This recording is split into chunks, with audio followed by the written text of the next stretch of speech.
Quand on achète des radis, il y a toujours une grosse partie qui reste, qui sont toutes les fans de radis, donc toutes les feuilles. Et ici, eh bien, c'est une petite recette pour les utiliser justement et ne pas les gaspiller. Alors pour ça, il faut donc eh bien, les fans des radis, une gousse d'ail, un demi-citron, voire même un petit peu moins, de l'huile d'olive, 4 cuillères d'huile d'olive, cuillère à soupe, et des graines de tournesol. Pour commencer, il faut tout simplement nettoyer les fans des radis si ça n'a pas déjà été fait.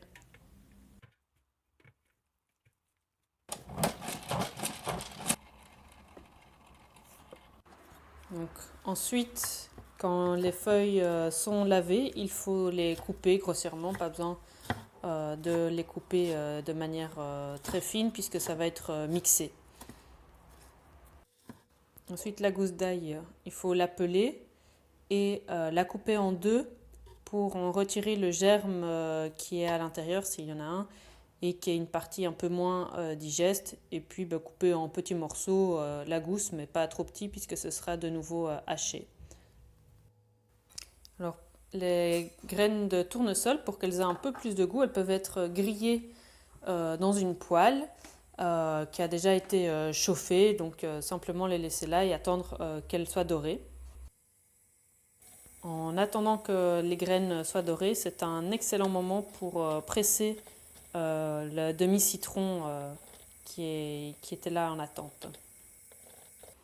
Donc il y a parfois des petits tics que j'entends, donc les graines sont prêtes à être utilisées, donc on peut couper le feu. Donc voilà, tous les ingrédients sont prêts à être utilisés, donc on peut maintenant tout mettre dans le bol du mixeur. Donc pour rappel, les fans des radis, donc les fans d'une botte entière, une gousse d'ail, des graines de tournesol.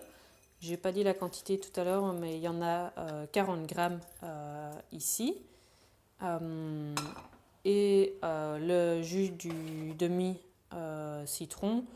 Pas besoin de tout mettre. On peut toujours en rajouter après si on a envie pour le goût. Les 4 cuillères à soupe d'huile d'olive. Alors j'ai pas mis toutes les fans non plus, ni toutes les graines de tournesol.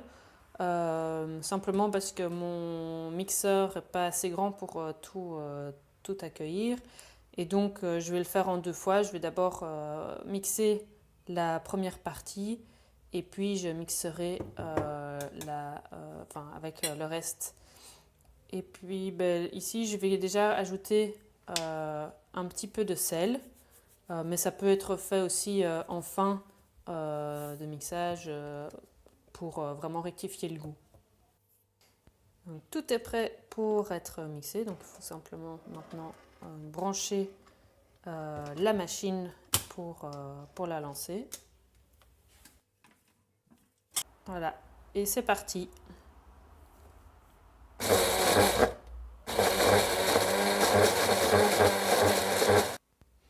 Donc maintenant je vais ajouter la fin des graines de tournesol et des fans de radis pour terminer de mixer.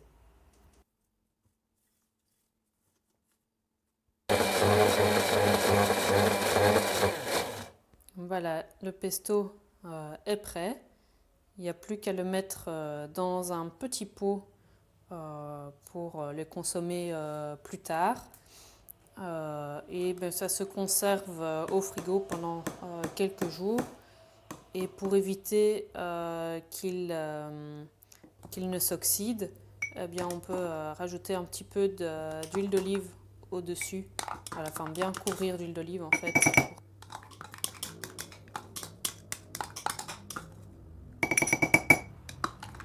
Facile, non, cette petite recette anti-gaspi?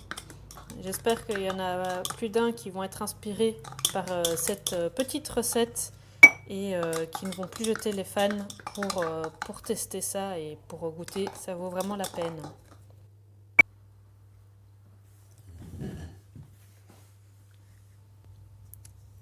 C'est vraiment trop trop bon. Je peux pas résister.